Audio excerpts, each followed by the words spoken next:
Stanford University. Okay, well, welcome to Stanford CS193P, Developing Applications for iOS. Winter 2017, this is lecture number 13. And this week's topic is going to be animation. And I'm going to talk first today about timers. A timer is just a way to execute a block of code some periodic amount of time. We don't really use timers for animation per se, but often when we're doing something that's animated, we'll have some timers involved. And you'll see that, especially on Wednesday's big demo, how we're going to use a timer in with our animation tools. Then after we talk about timer and I do a demo there, we're going to dive into animation proper, and I'm going to talk about all the different kinds of animation mechanisms there are, and then dive into a couple of them with a bit of a demo in between. And then on Wednesday, I'll do a demo of the last animation style that I'm going to cover. So timer is this very simple class, very simple to use. You're only probably going to use 2 or maybe 3 methods or vars in it ever. And all it allows you to do is take a closure, a block of code, and execute it sometime in the future, either once or repeatedly in the future. And this is kind of not really real-time programming. This timer is not going to go off exactly when you say, but it's going to be pretty close because it's going off on the main queue, and the main queue sometimes is busy handling an event or something like that. So it's not exact, but it's pretty darn close to going off. So you can't use it for real-time programming, but you can use it to have any kind of repeating thing going on. Now, timer is based on a technology which I'm not going to talk about called run loops. And run loops are how a certain thread gets all this information like events from the touch screen or events from the network or whatever. It gets all these things coming in, and it manages to hand them all out to whoever needs to handle them. And run loops aren't super complicated, but the reason I don't really talk about them is the run loop just kind of works on the main queue, and you don't really need to think about it. But if you ever find yourself, oh, I want to use a timer off the main queue, then you're going to have to teach yourself about run loops, okay? Because the timers are totally based on the run loops. But for your purposes in this course, as a starting iOS developer, you can assume that timers are a main queue thing, okay? Now, you can create timers by instantiating them, but then you got to put them on a run loop and all that.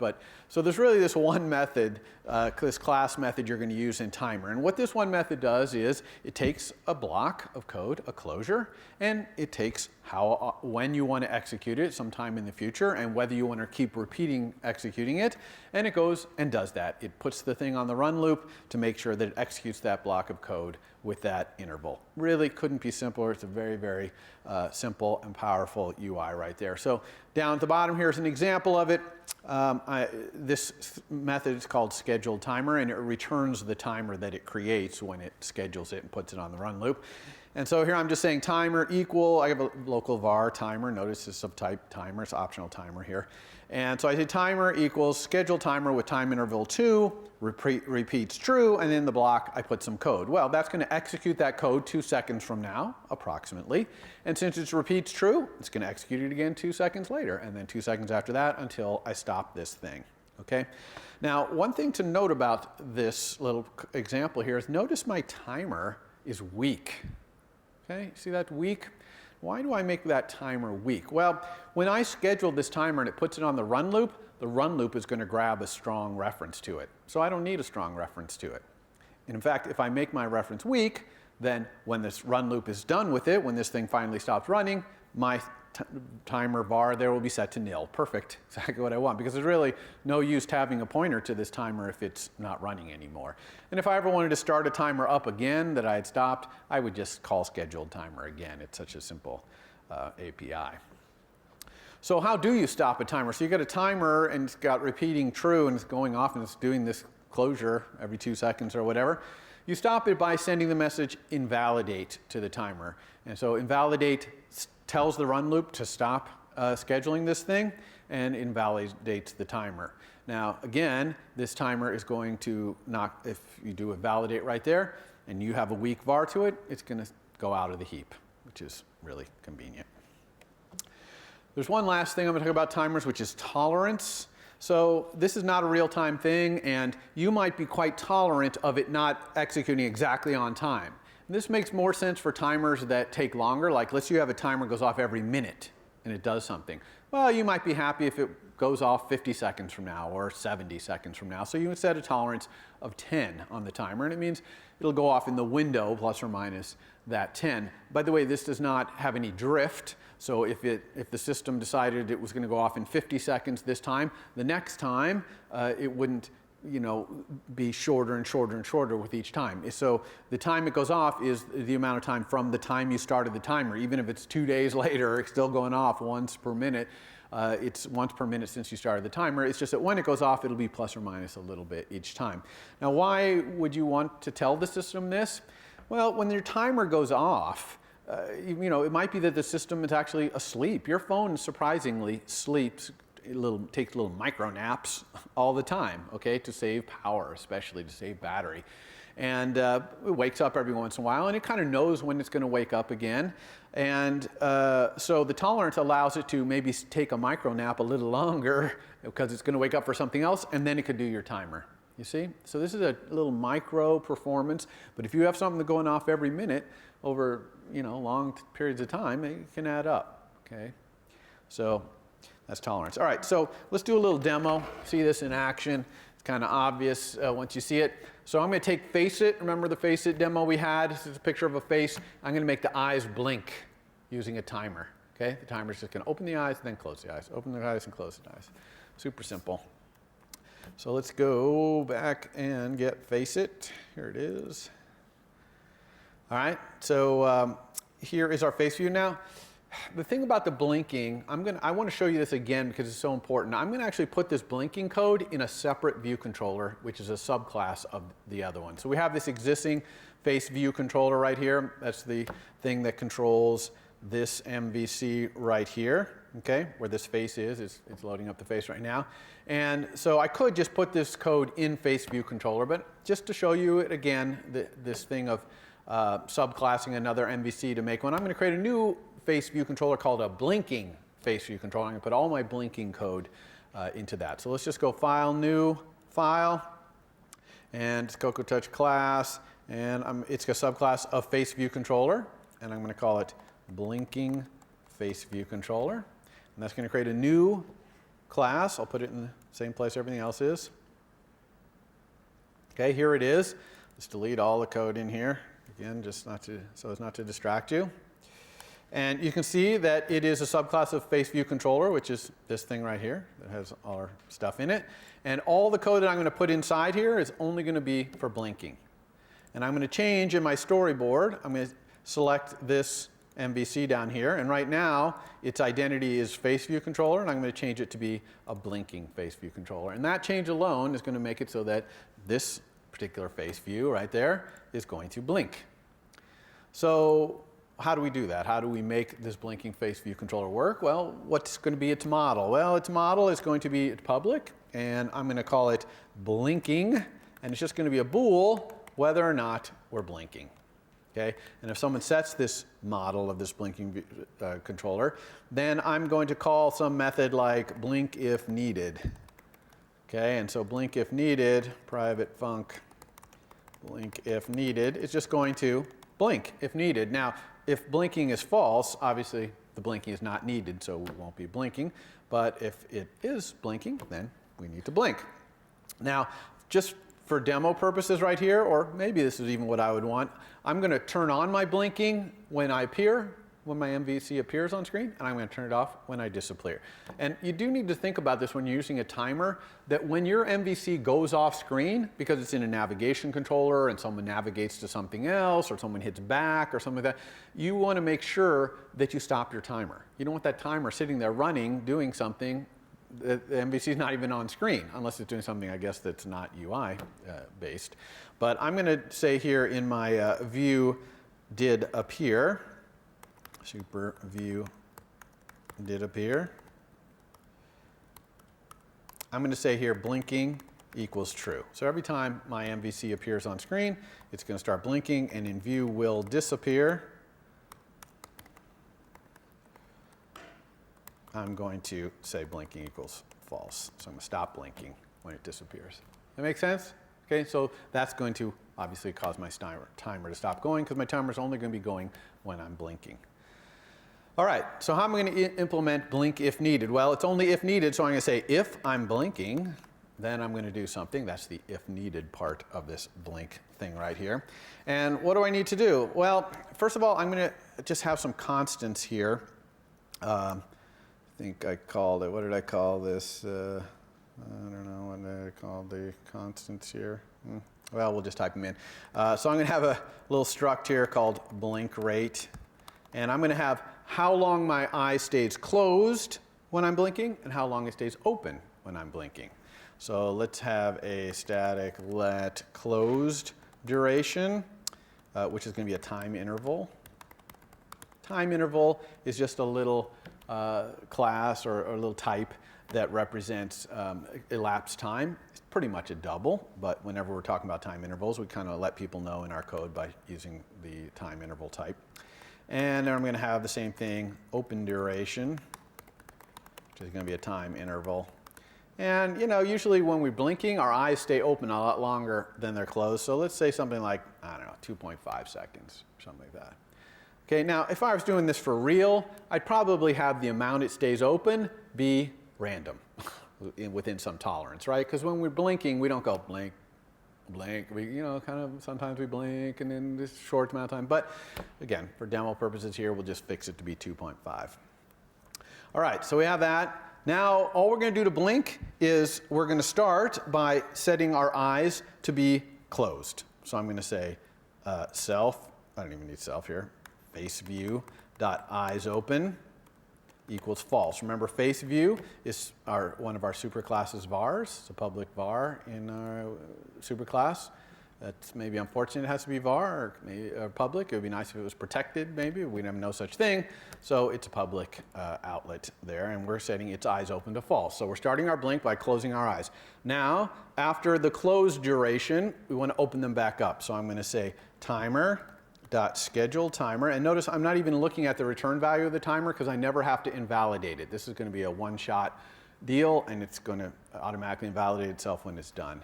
And so the time interval here we want is blink rate dot closed duration, right? We just closed our eyes. Eyes open equals false. And it repeats false. It's just going to do it once. When I'm going to call blink if needed again after I've blinked once. So I'm going to kind of keep calling blink if needed until blinking is not true anymore. And then here's the block of code that it's going to call each time. And so it takes a timer as an argument there. Oops. Timer. And we can use a closing, trailing closure syntax notation here to put that on the end.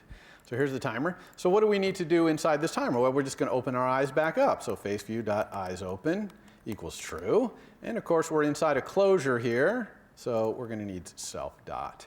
And of course, we don't want to have a memory cycle here, although this timer is so short duration, probably that's not going to be an issue, but we'll go ahead here and do weak self up here and just do question mark.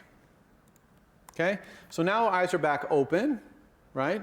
And what do we need to do now? Well, if we're still blinking, we need to blink again. So we basically need to call blink if needed again, but we got to wait for our open duration. Leave our eyes open for that long, and then if we're still blinking, then we'll blink again. So we'll blink if needed again. So I'm just going to do another timer inside here, which is perfectly fine. Even though I'm in a closure that's being executed 0.4 seconds in the future, there's no law that says in that closure I couldn't schedule another timer, which is exactly what I'm going to do. And this one, the blink rate open duration, so I'm just going to wait the amount open time. Again, it's not repeating. Okay, and then in this guy's closure, which I'm also going to do with trailing closure notation, timer, and heck, let's go ahead and do weak self. We know we're going to want that. In here, I'm just going to say self.blink if needed. And of course, it'll stop blinking if blinking has been set to false at any point here. Okay, so this is always going to do one blink, and then if it needs to, it'll go back and do another blink. So, oh yes, question mark because it's weak. Everyone got this code? So that's it. That's all we need to do to blink. We're just going to open, or we're just going to close the eyes rather, wait a little bit, open them back up, wait a little bit more, and then blink again if we're still blinking. So let's see what that looks like.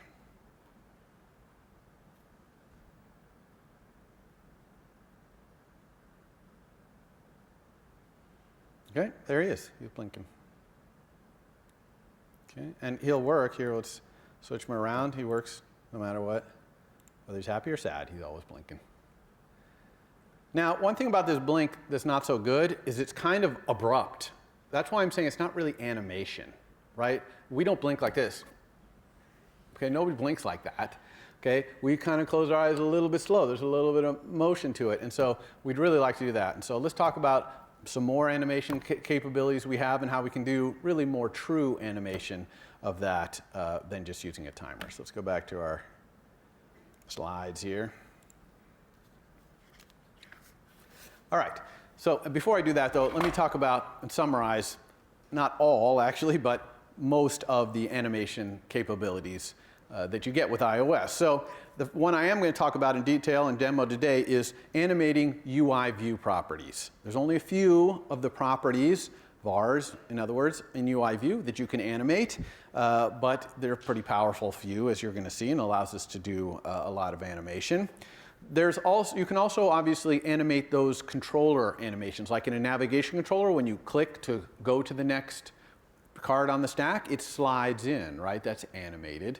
And when you rotate your split view, those are animated transitions. That's all controllable. And in fact, even though I'm not going to talk at all about it in this class, might be a good final project not covered in lecture thing for you, by the way. There's a whole infrastructure for writing your own controllers of controllers, like navigation controller, split controller, tab bar controller.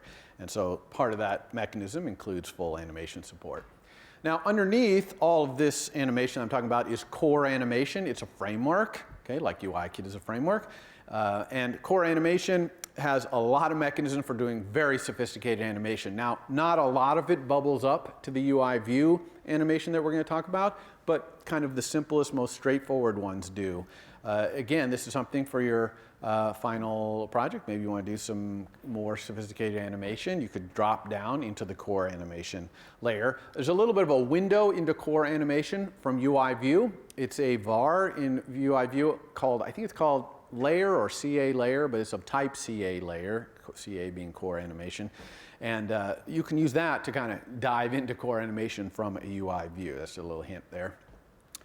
There's a lot of mechanism for doing 3D animation. OpenGL, there's a full OpenGL implementation on iOS. And there's also this layer Metal, which is this kind of powerful graphics layer, mostly for people writing really powerful, sophisticated animated applications. There's another cool little kit, you might put this in some of your final projects, called Sprite Kit.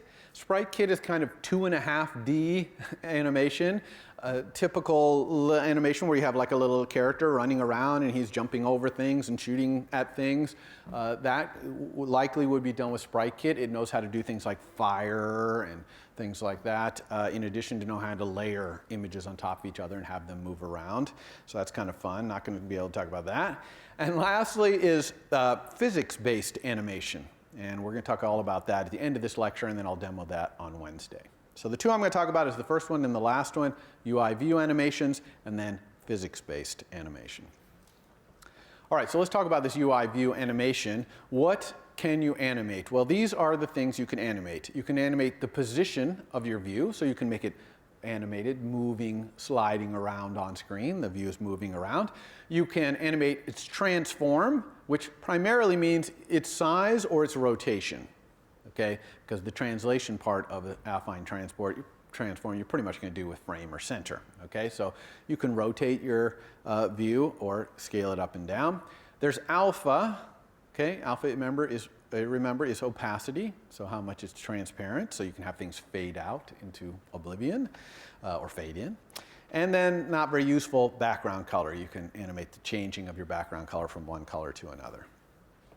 Now, this UI animation of these vars is done using a class method in UI view that takes closures. And inside these closures, you're going to change these values, okay? And what the method, the class method, is going to do is animate those changes that you make. All right, so let's take a look at one of these class methods. This one's called animate with duration. And you can see that it takes these two closures right there. You see the two green closures. And the first green closure there, inside there, you change any of those special vars. Okay, frame, center, alpha, et cetera. You change them. By the way, it makes those changes immediately. It does not take time to change them, even though it takes time for it to appear on screen. It happens immediately. And then the completion block is called after the animation is done. So, you know, however long your animation is going to take, when it's completely done, then this gets called. And the finished variable there, the finished argument to that closure, is whether the animation got all the way to the end. And why might it not get to the end? Some other animation might pick it up in the middle and start animating that var to somewhere else. Okay? So here's what it looks like to call that. Here's an example of it. So here I have a view called my view. And what I'm going to do with this code right here is I'm going to take a view, as long as it's fully opaque, fully visible on screen. I'm going to wait 2 seconds, and then over 3 seconds, I'm going to fade it out, fade its alpha down to 0. And then when it's fully faded out, I'm going to remove it from the view hierarchy. Okay, that's what this code does. So you can see, at first I'm checking to see if my view's alpha is 1, so if it's full power. And if it is, then I'm doing animate with duration. The duration is 3 seconds. That's how long it's going to take the green code there to execute, not to execute, but to show up on screen. And then delay is how long I'm going to wait till I start the animation. The options, we'll talk all about options in a couple of slides, but here curve linear means it's going to go from alpha 1 to 1.0 in a linear over time. So after 1 second, it's going to be 1/3 of the way there. After 2 seconds, it'll be 2/3 of the way. And after the full time, it'll be down to 0. In animations, you can see what I'm animating. I'm changing the alpha to 0. Okay, that's the change I'm making to those special vars. And then in completion, you can say if $0, which means if I finished, then remove this view from SuperView. And remember that completion, that block is only called after the animation is done. In other words, 5 seconds from now. All right? Now, what's really interesting is on the next line there, I say print myView.alpha equals the value of myView.alpha. That is going to immediately print 0. Okay? That method, animate with duration, it only executes the first green closure there, myViewAlpha equals 0, and then it returns immediately after that. And at that point, myViewAlpha is 0. The animation is just queued up to happen in the future. So always think of the changes you make with the animation system as happening right now. You're just executing that closure right now. But by putting in this little wrap of this animate with duration, you're queuing up an animation to show the user that change that you've already made over time. And that seems a little weird because it's like, whoa, I changed it right now, and so inside my code, alpha is 0, but the user still sees it fully opaque, which they do. For 5 seconds, it's still going to be opaque until it completely fades out. But that's just the way this works. You just got to get used to that. The animations always happen after the fact, over time. Okay, but the changes you make happen immediately. All right? Here's some of the options we can do when we animate. I talked about the curve linear, which is at the very bottom. Right above it, you see curve ease in, ease out, and curve ease in. These basically make it so that instead of just linearly going from the start value to the end value of that var change, it starts off slowly, then goes up to normal speed, and then slows down at the end. Now, why do you want this? This is especially good for moving. When you're like moving a view, you don't want a view to be on screen and go, bleep. You want it to kind of go, and then slow down at the end. It just feels, if you move something in real life, you don't jerk it up here. You lift it up, and then you set it down. Same thing here. You want to lift the view up, move it over, and then set it down. Okay, so that's why curve ease in, ease out. So you can control whether it eases on either end. Going to the one on the top, begin from current state. Remember I said that that finished argument to the completion handler would only be true if the animation got all the way finished. Well, if you issue another animation while this one's, like the previous one's still in flight during that 5 seconds, if you issue another one that changes alpha in some other way, well, either that animation is going to start from the new value of alpha, which is 0, okay, even though it's still in flight and hasn't shown that 0 to the user, it still is 0, or whether the animation of the alpha, the new animation, is going to pick up wherever the other one is. Okay, so in other words, is it going to pick up mid-flight and make the alpha go somewhere else? So that's what begin from current state says. Should I look at what the user perceives or is seeing as that alpha, or should I just use the real alpha, which has already been changed to 0? Okay? So you can look through the documentation for all these options. I think there's 25 of them, so there's a lot of cool things you can do there, and we'll talk about some more of them, some of these other UI view animations. All right, so that's the UI view animation where you're animating one of these 5 special vars. So there's another thing you can do with UI view animation is what if I have a view and I'm going to change a whole bunch of things about it, not just those special vars. I'm going to redraw it in a different way, and I want to animate that whole change on screen. And there's a number of ways you can animate it. One, you can animate it by flipping over, so kind of like a playing card would flip over from the old view, make all your changes, flips over, shows the new one. Another one is cross dissolve. Okay, the old one's showing and the new one dissolves in. Okay, another one is curling up. So the new one is kind of in the back, the old one's sitting on front, and the old one kind of curls up like a piece of paper and shows part of the new one in the back, which is kind of fun. That transition really only makes sense if you're covering the whole screen. It wouldn't make sense to have a curl up be in just like a view inside another view. If the whole screen was a view, you want to curl up and make sense. Okay? So this is entire view contents animation, not just those special things. It's done with a class method. It's called animate with, and transition with, not animate with. And transition with takes the view that has all this stuff you want to change, duration obviously, some options like whether you're curling or cross dissolving or flipping, and then the animations. Now in this case, the green animations can change anything about the view, not just the 5 special things, but absolutely anything. So that's what these animations are going to do there. And then the completion is the same. Okay, when the animation is done, it tells you. So what's an example of this? Let's say I'm making a poker game and I want to show a playing card flipping over. Okay, so let's say I have a playing card view, my playing card view right there, and it's got some var on it, card is face up. And if card is face up is true, then I get to see, you know, the king or the ace of hearts or whatever. And if the card is face down, then I just see the back of the card. So I've got this view. And I've got it currently in one state or the other, and I want it to flip over and show the other state. Well, here all I do is I do transition with my playing card view. I'm going to do it in 3/4 of a second, so it's going to be a pretty fast flip over. I'm using the option transition flip from left, which takes to the left edge and flips it over.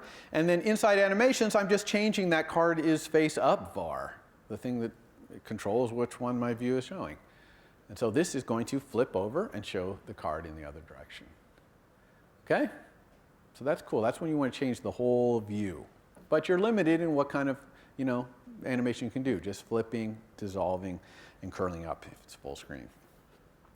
All right, there's another kind of change to views you want to make, which is a change to the view hierarchy. So this means you want to put views in or take views out of the view hierarchy or replace one view with another.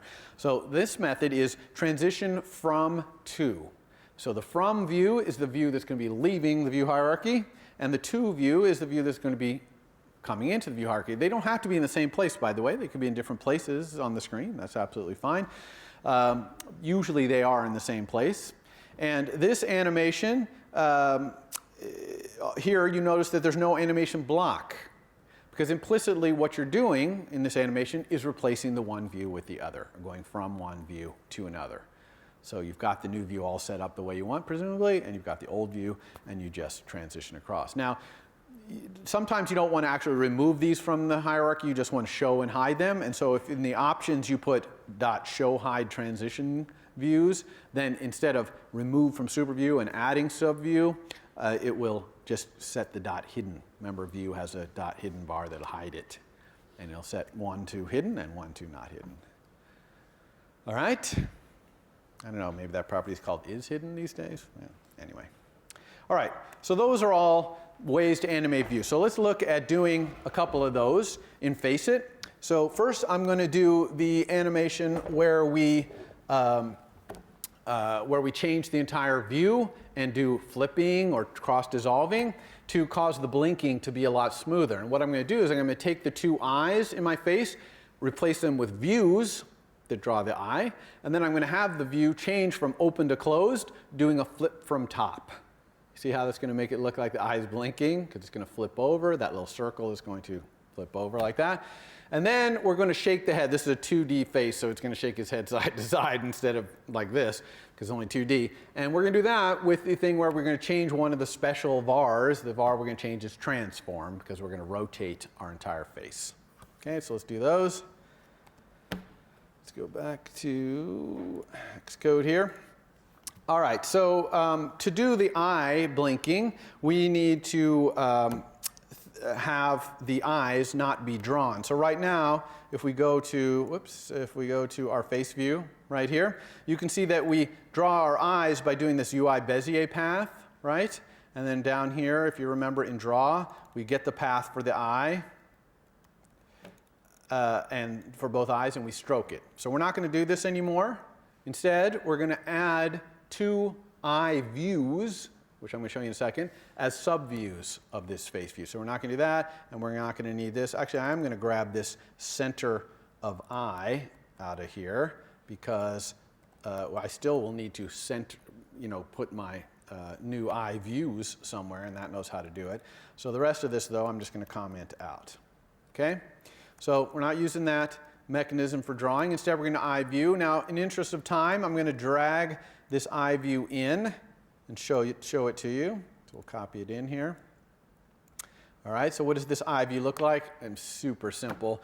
It has line width and color too, just like the face does. It has eyes open, which is a bool, either true or not. And then its draw rect, just if the eyes are open, it uses an oval Bezier path, which is actually a circle.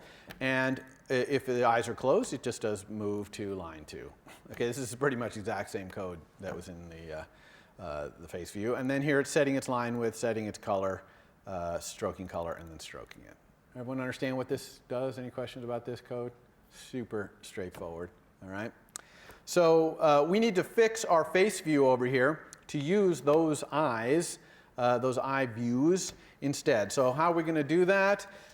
It's really just a matter of creating these eye views and then putting them in the right place. All right, so let's start with creating them. So I'm going to have a private var. I'm going to try to say left eye equals create eye, and then have a private func called create eye, which returns an eye view, let's say. Okay, and we'll return it. Now, I want to do this, but it's not going to work. Does anyone see what's definitely not going to work about a line of code that's like this? Okay, what am I doing here? I'm initializing left eye, right? And am I allowed to call a method on myself before I'm fully initialized? No. Okay, so that's why that's not going to work there. And you can see that the error is cannot use instance member create eye, because property initializers run before self is available. That's exactly what we think here. So a fix for this is to make this lazy. Because if you make this lazy, it's not going to actually run. This initialization is not going to run until we're fully initialized by definition, because no one can call this left eye. No one can access this until we're fully initialized. So that's great. Now, this doesn't work either. Okay, and why doesn't this work? This doesn't work because, and maybe we'll even see an error here. Yeah. Let's see. Yeah. Okay. So you see, it says cannot use member create eye. When you do lazy vars, you need to specify the type. Okay. So you need to say you have to explicitly type. You can't let it infer the type. So that's the thing. Now, there's still a problem here. Another problem. It's saying here. Use of instance member create type on face view, type face view, did you mean on a value of face view instead? And in fact, exactly we did. It's trying to find a static function called create eye, right? A static function. But we don't want that. We want an instance one. And the way we specify that is with self. Self says I want create eye that's on an instance like this, not one that's static. Okay? So that can be a little complicated right there to go through that, but just to know this is a way to get around having to write an initializer, for example. But you have to remember to do explicit typing here, and you better remember to say instance, and it has to be lazy. All right, so we have the create eye. How do we create this eye? Well, I'm going to let the eye equal an eye view. Now, obviously, I'm not providing a frame, so I'm going to have to set its size and position here sometime. Notice my eye is not going to be opaque. That's because if my face was blue or something, I would want that blue to show through. I wouldn't want it to be opaque, and so this eye is going to be completely transparent except for the parts that I draw with non-transparent colored ink, basically. I'm going to set my color equal to the same color as the face. I'm going to set my eye's line width to be the same line width as the face. Remember, these are just vars here in the face view, right? Color, line width, color. And I'm also going to just add subview, this eye, because I'm a face view. I'm going to add this subview as a subview of myself, and then I'm going to return the eye because this is a create eye, returns the eye thing. Okay, everyone understand this little method? Quite simple. I'm just configuring this eye, okay, and I'm using it for the left eye and for the right eye.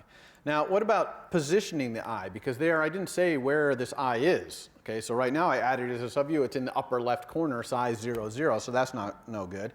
So let's create a private func here called position eye, and it's position eye. Oh, hello. Position eye, yes. And it's going to take an eye, which is going to be an eye view. And it's going to take the position to put it, where to put it center, which is going to be a CG point. And we need to get the size of the eye. Well, the size of the eye, remember, depends on the size of the face. So in a big face, the eye is big. In a small face, the eye is small. And if you remember, we have these nice little skull radius constants. So I have this ratios skull radius to eye radius.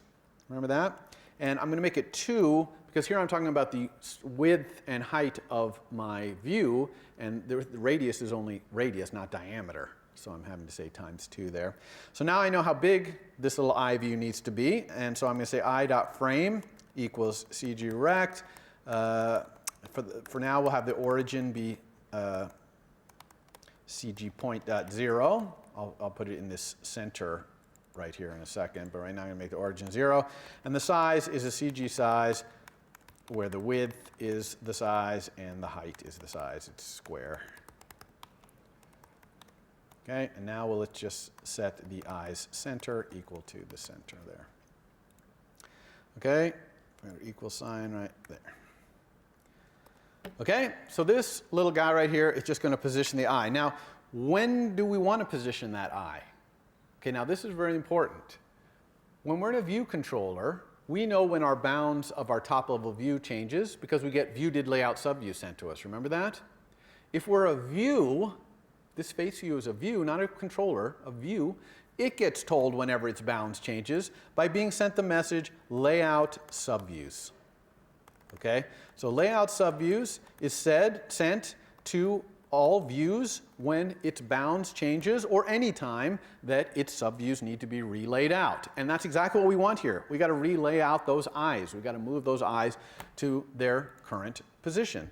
So what is that position? We're just going to say position eye. We'll do both eyes. So let's do the left eye first. And to get the position of the eye, we have this nice method, center of eye, that we pulled out of the thing we commented out here, path for eye. It knows how to calculate the position of a given eye. So we'll just say that the position here is center of eye. And we'll say we want the left eye in this case. That. All right, did I miss something? Oh, sorry, this is position eye, center. Okay, so there's our left eye. Now let's do our right eye.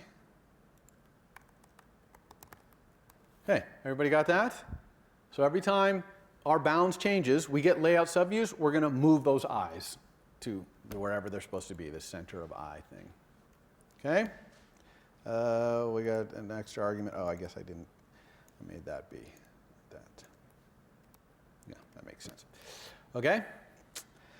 All right, what else do we need to do? Only one other thing we need to do is that remember that the eyes want to have the same color and line width and whether or not they're open as the face.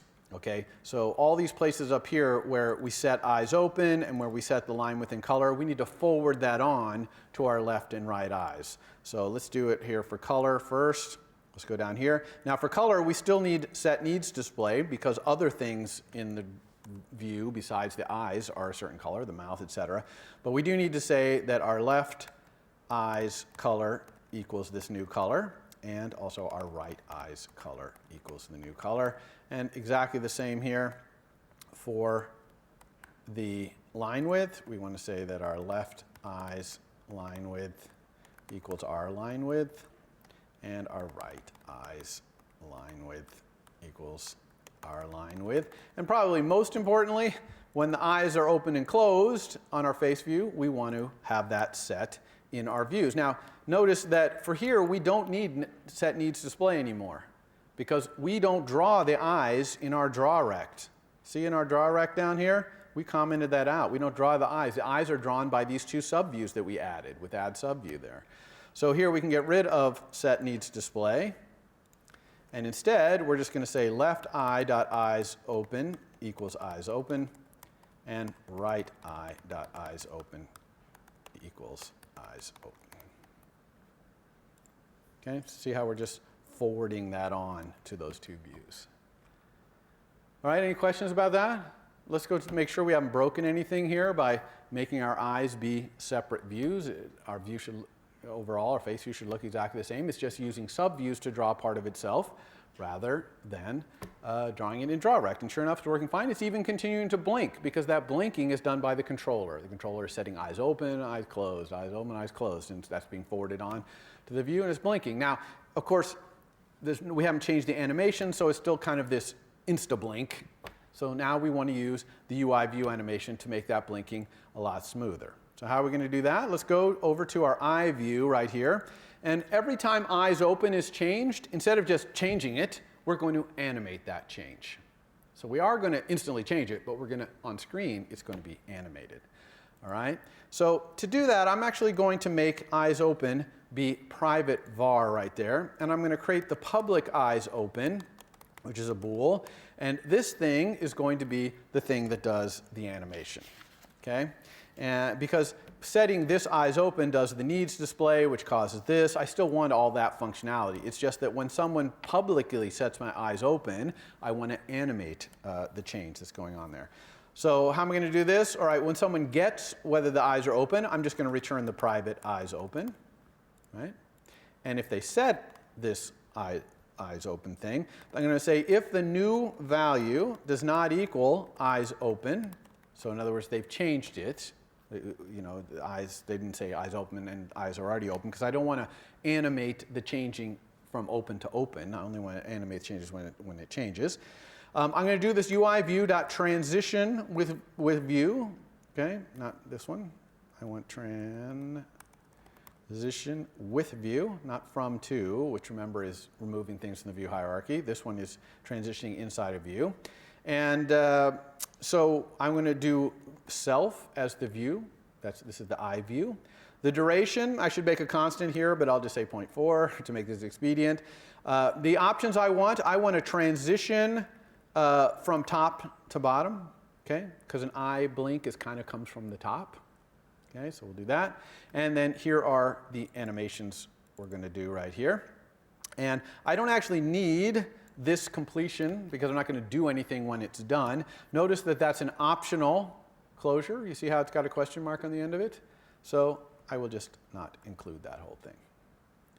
All right, so what do I want to do in here? In here, I want to make all the changes to the view that I want to be animated. Well, here it's super simple. I'm just going to set my underbar eyes open to be the new value. Right? We're in set here, so new value is whatever someone said eyes open equal. So here I'm just going to set it to the new value. That's going to change my view to the new eyes open state, and I'm going to animate getting to there. All right, so let's take a look.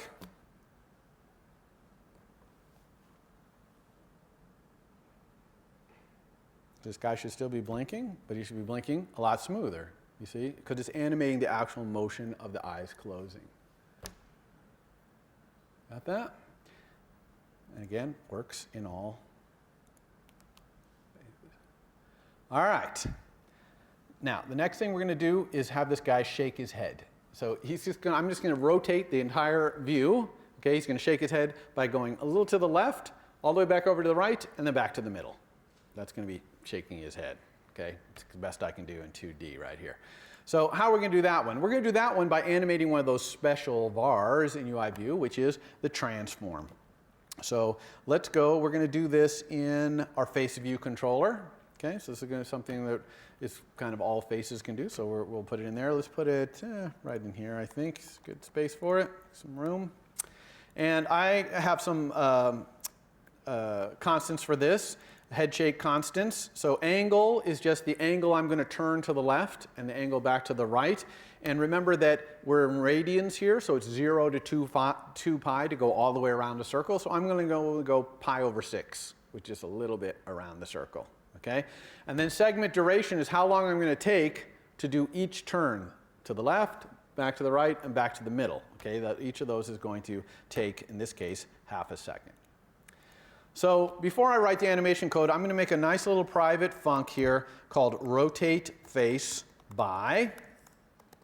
And it's going to take a CG float, which is radians, number of degrees to rotate the face.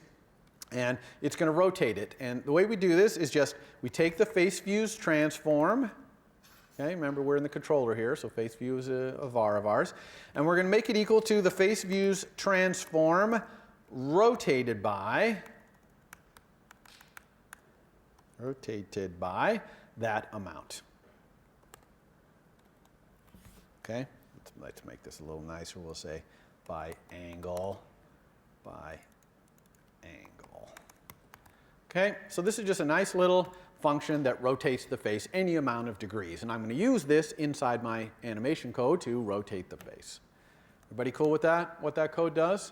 So transform right here is an affine transform. Rotated by is just a method on CG affine transform. And you can look at the description there. It basically just rotates the transform. So that rotates the view, since I'm saying the face views transform to that. All right, now let's make a function that rotates the head. And it's going to rotate it left, right, and back to the middle. So I'm going to call this func shake head, because it's going to shake the head back and forth. And it's going to be animated, so I'm going to say right off the bat, right, UI view animate. And the one I want here for animation is this one right here, because I need the completion. Why do I need the completion? Because the way I'm going to make this rotation happen is I'm going to rotate to the left, and when it completes, I'll rotate to the right. And when that one completes, I'll rotate back to the middle. So do you see why I need to know when each rotation is completed? So that's why I need this animate with duration that has completion at the end. Now, this one it also has completion, but it has options. We don't need any options. We're just going to use standard animation. We're not going to ease in, ease out, or any of that business. Okay, so this is the one we want. Just to make this a little more readable, I'm going to do this little trick that I often do, just so you can see each argument one by one. So the duration of a tilt is the head shake dot segment duration, okay, that constant that I put up here. The animations, okay, this is what we're going to do to cause this animation to happen. Well, we're just going to rotate the face. Now, this first rotation is the rotate to the left. And in iOS, different from Mac OS, by the way, in iOS, positive values of angles are counterclockwise. So we want a positive angle because we're going to the left here. So I'm going to make this be my head shake angle. Okay, it's going to rotate by the head shake angle. That's going to head it off to the left there. Now, when it's done here, this completion code, which has finished, whether it's finished or not, and I do want to wait for it to be finished. Actually, I'm going to, I'll put this inside here just to make this a little easier for you to see that this is the completion. Okay, so that guy there and that guy there. Okay, so this is the code that happens when it's completed, and if it has, self.rotate. By the way, do we need memory cycle breakage here, etc.? No, because we're in the middle of an animation. Okay. The view controller is on screen. We do not have to worry about creating memory cycles here because we know that thing is going to be in the heap because it better be in the heap because we're animating right now. So this is a case where we don't really need to do weak self and all that stuff. All right, so when it completes, we're going to say if it finished, which it should because I'm not issuing any other animations here, but one day maybe I'll add some new animation, in which case I might interrupt this, but so it's always good to check finished, even if you're 100% sure this thing is always going to finish, which we are in this case as our code is written now. So if it's finished, what I want to do now is animate going back over to the right. So I'm just going to UI view.animate with duration again. Okay, and again I want the one with completion here. Okay, and this time I'm going to do the same amount of time to go back to the right. So that's head shake. You could imagine that maybe this duration would want to be different since I'm going farther, but actually I think it's probably right to have it be this way, as you'll see. And these are kind of constants you can play with to make your head shake look like the way you want. And here are the animations. I'm going to rotate my face back the other way, so it's going to have to be a negative value. And I want to go twice as far, so I'm going to do head shake.angle times 2. Okay, I'm going to go all the way back past the middle and over to the right. And then here for the completion here, I'm going to, again, line this up so you can see it a little better. So inside the completion here, I'm going to rotate back to the middle. So yet another, in fact, watch this. Copy, paste. Although with this one, I don't need a completion one at the end because I have completed it. And here, obviously, I'm not going backwards. I'm going forwards again, which forwards is counterclockwise there. All right, that's everything there. And what else do we got here? Oh, whoops, forgot a curly brace there, comma. What else? Oh, we're missing some curly braces or something. Yeah, what do we got here? Oh, this is finished in. Oh, that's it. Oh, no, what else we got? This doesn't match anything. It does. Matches this. Okay, hold on. Anybody see where I'm missing a animations? Oh, another curly brace missing right there. And I do think we're going to need a curly brace there. Okay, lots of curly braces in parentheses there. We're doing it. We got it. Okay, so everyone understand what's going on here? So we're just shaking back and forth. You know, I know that's going to finish because I don't have any other animations going on that might interfere with it, but to be correct, I should probably always put that if finished in there, if that's what I intend. Sometimes I'm going to do something even if it doesn't finish, but in this case, I do want it. All right, let's take a look at this. And this is a very interesting combination of animations going on here, as you're going to see. All right, so, oh, sorry. Let's make some action cause it to shake its head. Okay, let's do taps. Right now, if we tap, it blinks the eyes, but we already got a blinking guy right now, so we don't need tap anymore. So I'm going to go up here to tap, right here, this tap recognizer. And I'm going to comment this out, and I'm going to show you a different way to do gesture recognizer. Did I show you how to do gesture recognizer directly in the storyboard? I don't think I've shown that yet, so let me show you how to do that. It's really easy. We're going to go to our storyboard right here. And this will actually show another cool thing. So here's my MVC. I'm going to bring up my assistant editor so that I can connect to it. And you're going to see that it brings up blinking face view controller. Now, I want to make a connection to a gesture recognizer here. I don't want it to be in blinking face controller. I want it to be in the superclass. But it knows that this MVC right here is a blinking face view controller, so it's trying to automatic show it to me. So how can I get face view controller here, and am I allowed to hook up to the superclass? And the answer is you are allowed to hook it up. And the easiest way to do it is to hold down Option, the Option key, and click on it over here. Because Option means open it up in the assistant editor. So now I have the face view controller here, and so now I could wire up a gesture to that. All right, so how do I wire up a gesture from my UI without typing code like all this stuff right here? And the answer is we go to the utilities window and search for gesture. And you'll see that there's quite a few gestures here that you can do. Tap gestures, pinch gestures, rotation, swipe gestures, etc. And you just get the view that you want here. Let me zoom in on it some. So you got this face view right here. And you just drag the kind of gesture you want, like a tap gesture, on top of it. And that's going to make this view recognize a tap gesture. Now, where did it appear? It appeared right here at the top. And I can click on it and inspect it over here, actually. I could set how many taps we want, how many fingers want to go down, all that stuff we do in code, we can do it here. And then how do I get this tap gesture to actually do something in my code? Well, I just control drag, of course. So I'm going to hold down control and drag from this tap gesture in here. I want an action. Okay, it's going to be tap gesture as the argument. I'm going to call this also shake head. Same name, but this one has the argument of the tap gesture recognizer. Okay, everyone see that? How to hook up a gesture in the storyboard? It's pretty simple, actually. I prefer, actually, to do it in code. And why do I prefer to do these gestures in code like this? I just find that those gestures that are in the storyboard are a little hidden. They're up in that tiny bar up there, and I don't really notice them sometimes. So I kind of like to do this, but it's personal preference, really. There's nothing wrong with doing them in the storyboard. Some people would say that's better, because then everything is in the storyboard. It's really easy to see what the gestures are. Either way. All right, so here's our shake head gesture. What are we going to do? Well, we're going to shake head. All right, we're just going to call this animated one up here. Ready, got that? Let's clean up our white space a little bit here. All right, so let's run this time. Now we can tap on our face, and it should shake its head, left and then right and back to left. Or sorry, left and then right and then back to the middle. All right, so here we go. This guy is blinking. Okay, it doesn't, again, matter what kind of guy he is. And let's tap. Oh, he went the other way. So I was wrong.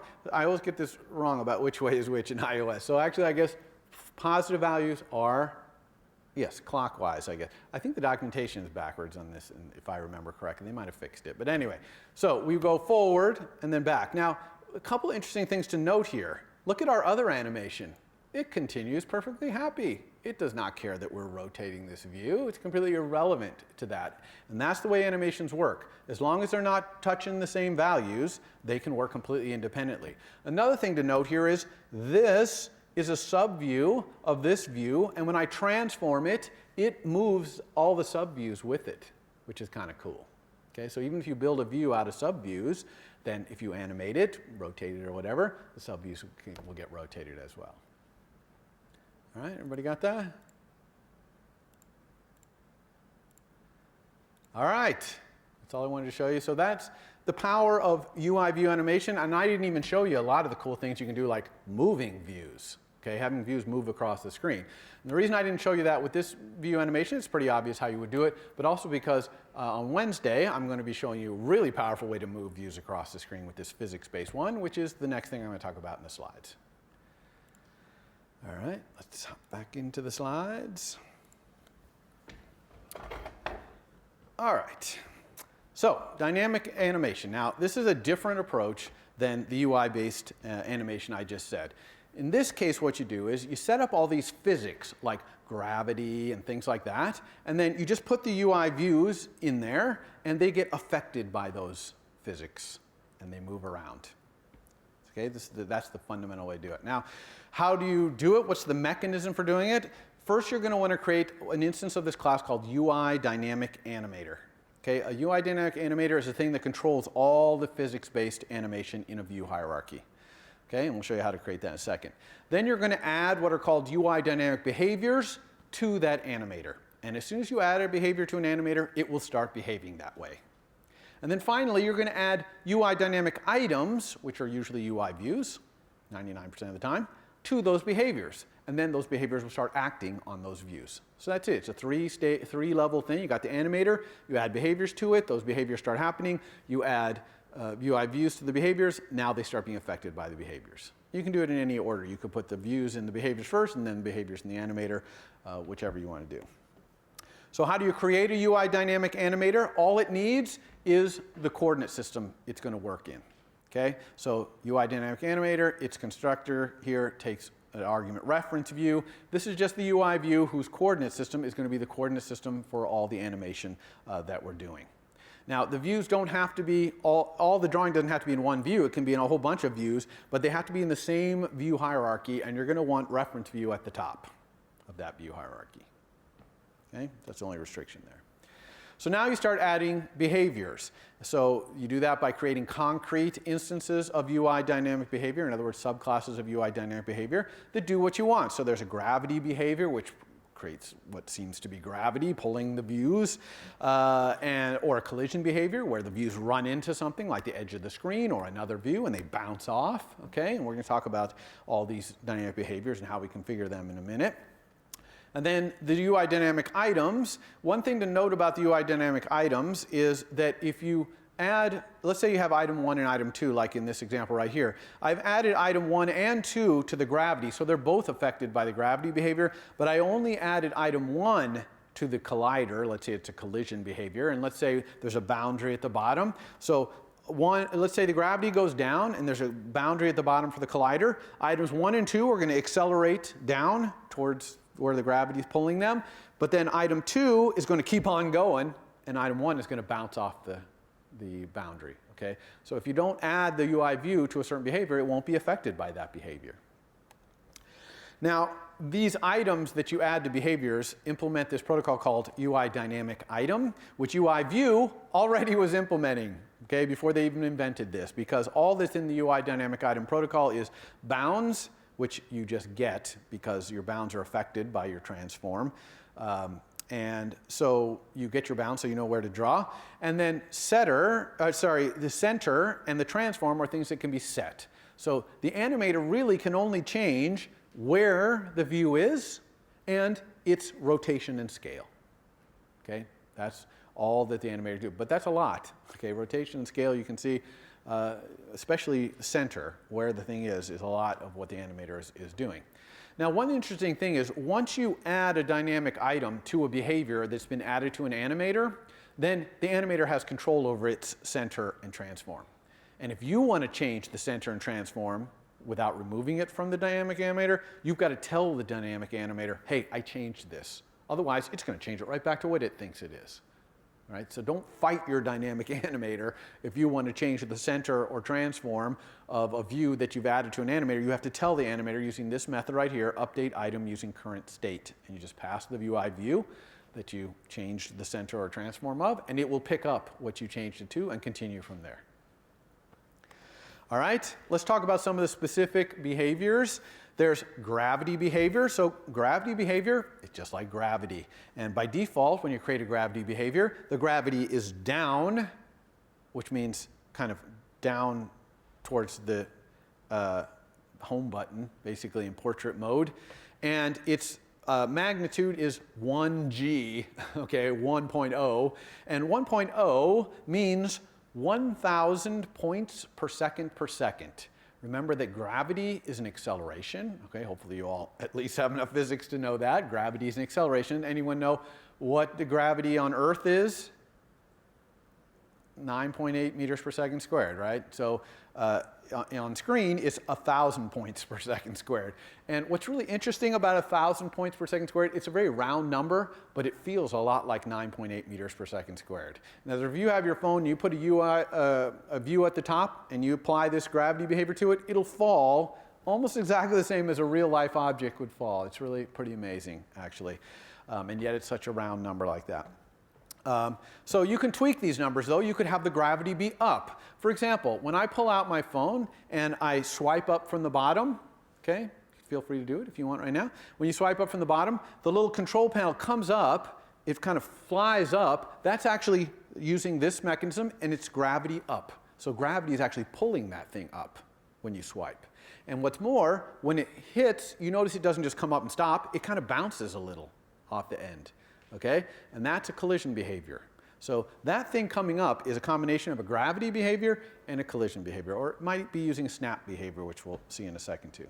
So anyway, that's gravity, and you can set gravity in any direction, and we're going to do that in our demo on Wednesday quite a bit. Another one is an attachment behavior. This allows you to take two dynamic items, or a dynamic item and a fixed point, and attach them at some distance apart. And how would this play out? Well, let's say I had a UI view and I attached it to this, a center point. And let's say that UI view, in addition to being affected by this attachment behavior, was also affected by gravity. Then it would come down and swing like a pendulum. Okay? Because the attachment behavior would be constantly attaching it to this point, but the gravity would be constantly trying to pull it down and it would swing. Do you see? So that's an attachment behavior.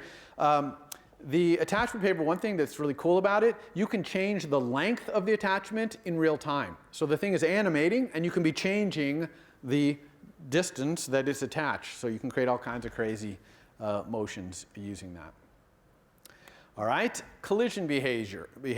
So collision behavior is exactly what you think. You can set up collisions. The collisions can either be between all the items that are in the behavior, they're being affected by the behavior, and or any number of boundaries. And these boundaries are just UI Bezier paths. So you can register these UI Bezier paths with the collision behavior, and all the items that are affected by the behavior will bounce off of those boundaries. Okay, and they can be round, they can be curved, they can be any path that you want. A common boundary, by the way, to want to put is a boundary all the way around the reference area, just to contain all the items inside. And you can do that with this var translates reference bounds into boundary. If you set that on a collision behavior, then it will kind of automatically put a boundary around the edge to keep everything inside the reference bounds. Now you notice the argument here, these boundaries have identifiers so that you can tell which ones you hit when they hit, and I'm going to show how you find out about that in a second.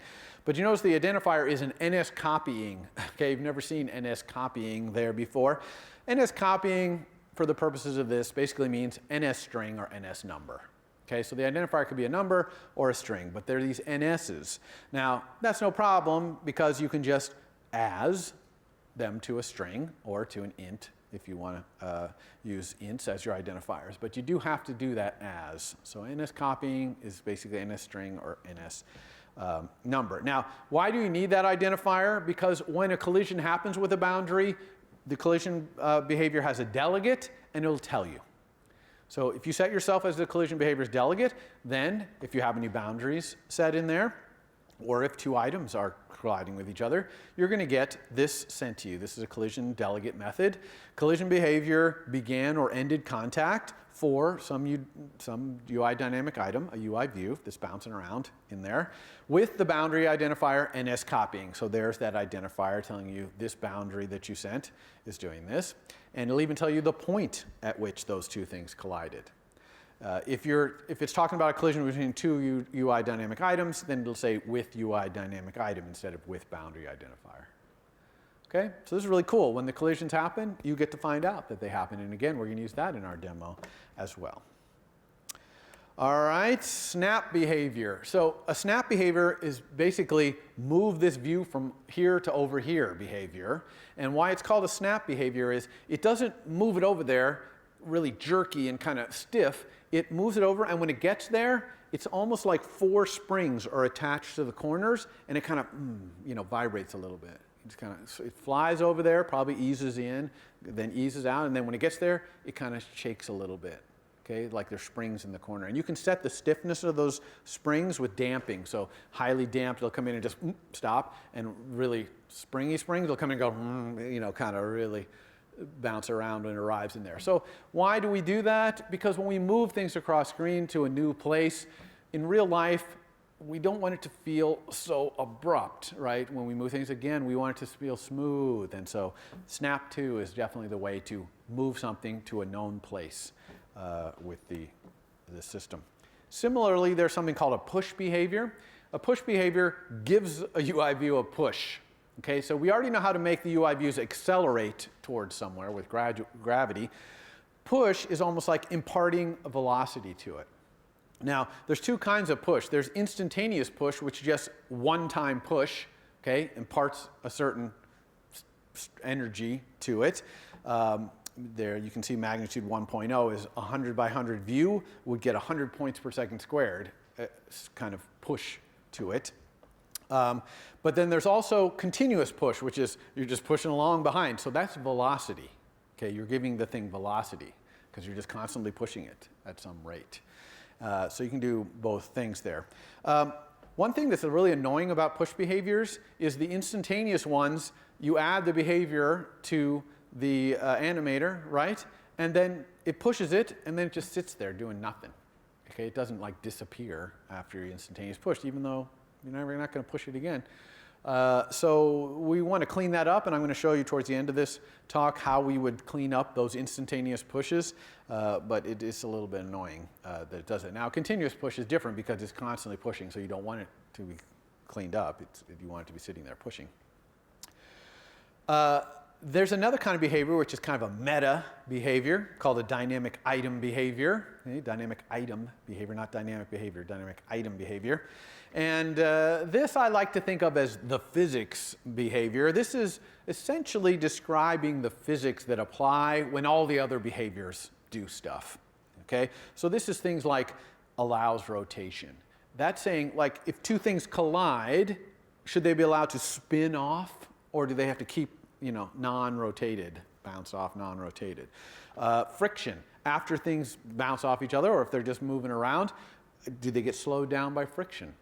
Okay, so if you have gravity and there's friction, they're not going to accelerate as fast because they're being slowed down. Elasticity, when things bang into each other, do they bounce off with the same energy they had coming in? That would be elasticity 1.0. Or do they gain energy by a collision? That would be elasticity above 1.0. Or do they lose energy as they collide each other? That would be elasticity less than 1.0. Okay, so you see how it's a behavior, just like a collision behavior, or gravity behavior, or push behavior, but it's a behavior that's like meta. It's like describing how this thing should behave in all the other behaviors.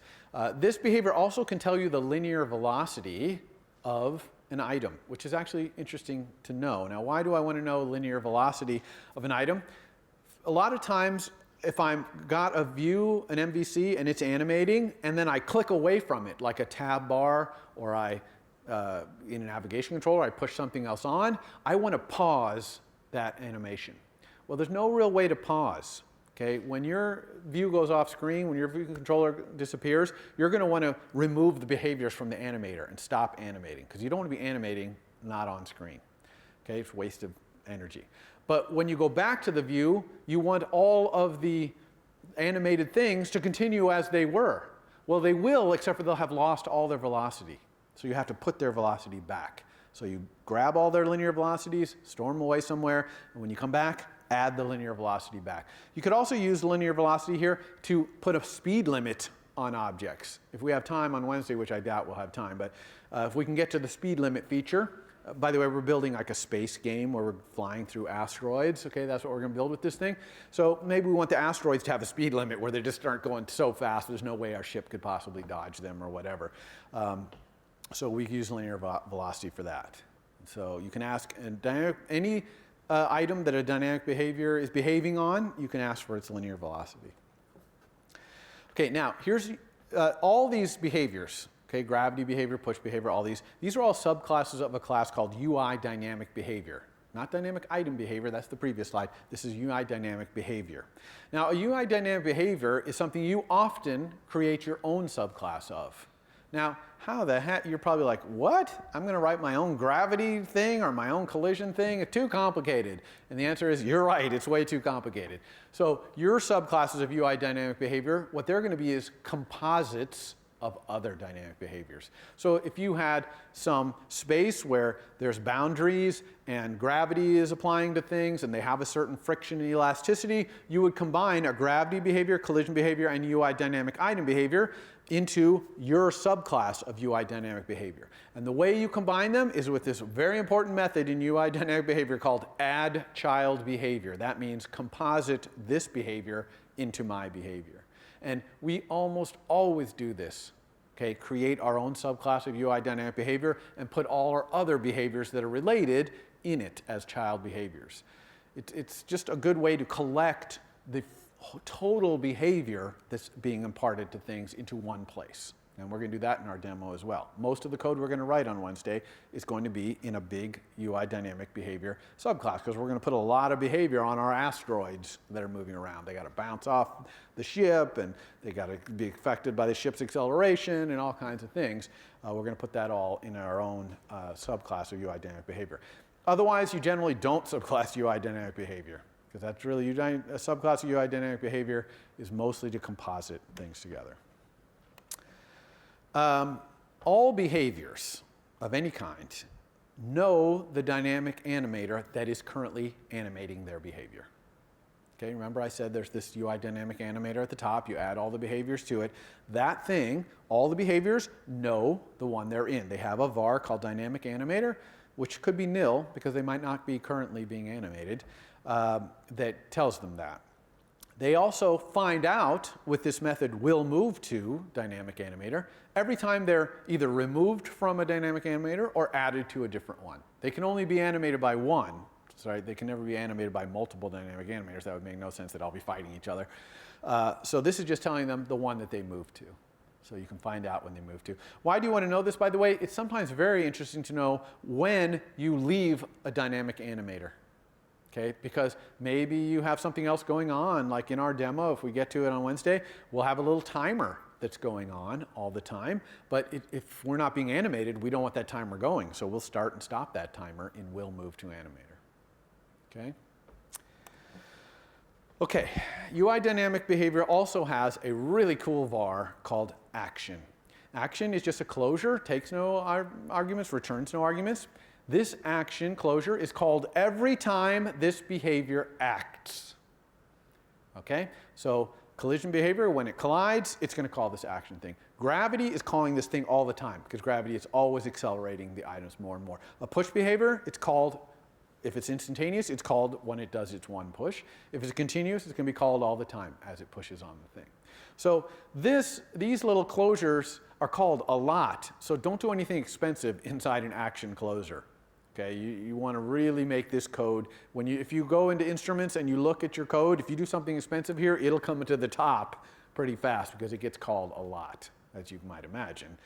But you can do a lot of really cool things in here. For example, this is where you would implement your speed limit. Okay, check the linear velocity. If it's too fast, you would add some negative linear velocity to slow it back down. Okay. It's really easy to get memory cycles with this thing because, of course, this action var is a var in a behavior, and a lot of times inside the closure, you're going to be referencing the behavior, doing something about the behavior, right? So they're going to point to each other rather directly there.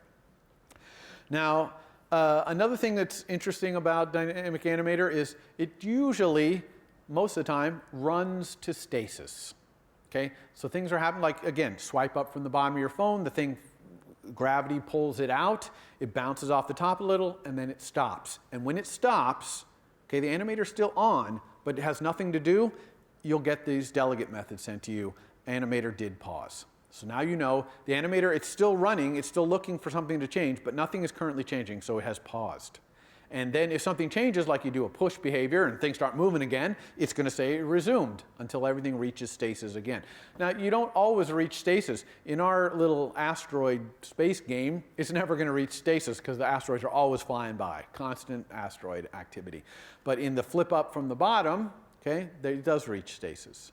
So if you want to find out when it reaches a stasis, you just set yourself as the UI dynamic animators delegate, that top level animating controller thing, and it'll tell you. Now, let's combine, let's go back and fix that problem we had with the push. Okay, so we have this instantaneous push, and so we do this one push. Well, first of all, we create the push behavior. We add the items we want to push to it, just by saying right there, UI push behavior, items. Put an array of UI views that we want to push. And then we set the mode. And if we set the mode to be instantaneous right here, then when we add this behavior to an animator, okay, because we have to add it to an animator for anything to happen. When we add it to an animator, it's going to push those items, and then the animator is going to continue to have a strong pointer to it. And so it's wasted memory. It's just sitting, the push behavior is just sitting there, unused. It was instantaneous. It already pushed. It has nothing to do. So a lot of times what we'll do is we'll use that action thing to have a little closure that removes the push behavior from the animator. Okay? And since we know action gets called right after it instantaneously pushed, it's a perfect time to remove it. However, you can see that this creates a horrible memory cycle. Look inside that closure. The very first thing we do is say push behavior dot. That's going to capture push behavior. And of course, push behavior, the action var is on push behavior. So they're pointing right back to each other, directly to each other, and keeping each other in memory. So how do we break this cycle? So I bring this example up because it shows a way to break a cycle that we haven't really shown an example of, which is to use unowned. Okay? We don't need to do weak self here, and in fact we wouldn't do weak self, because we know that inside this closure, push behavior can never be nil. It could never be outside the heap, because we're in the action method of that push behavior. The only reason we'd be here is because we just pushed with that push behavior, so it couldn't possibly be out of the heap. So it's guaranteed to be there. So we do not need to do any of this weak or anything like that. We can just say unowned. And unowned means do not keep a strong pointer inside this closure to push behavior, because I know it's going to be in the heap. You see how unowned works there?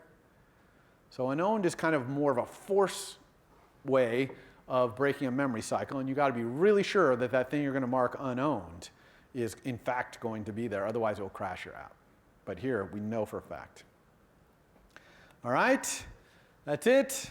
On Wednesday I will do a gigantic space demo to show you how all this stuff works. If I have time, which I almost am certain I will not, I'll try to work some core motion in there, which is the accelerometer and gyro and all that stuff, how we make that work. There's no Friday section this week. Next week, we're going to be doing a lot of stuff, kind of the general how things work in iOS that we haven't had a chance to cover, like the application lifecycle, you know, what happens when your application launches, runs, quits, etc. And then things like alerts, putting alerts up on the screen, which you'll all need for your final projects. And there's a couple more segues, a little more rare kind of segues than the show segues that you know about that I'm going to cover next week as well. And you'll probably want all this stuff as you're doing your final project. So that's why I'm going to try and cover it all next week so you have time to get to it before the end. All right, that's it. For more, please visit us at stanford.edu.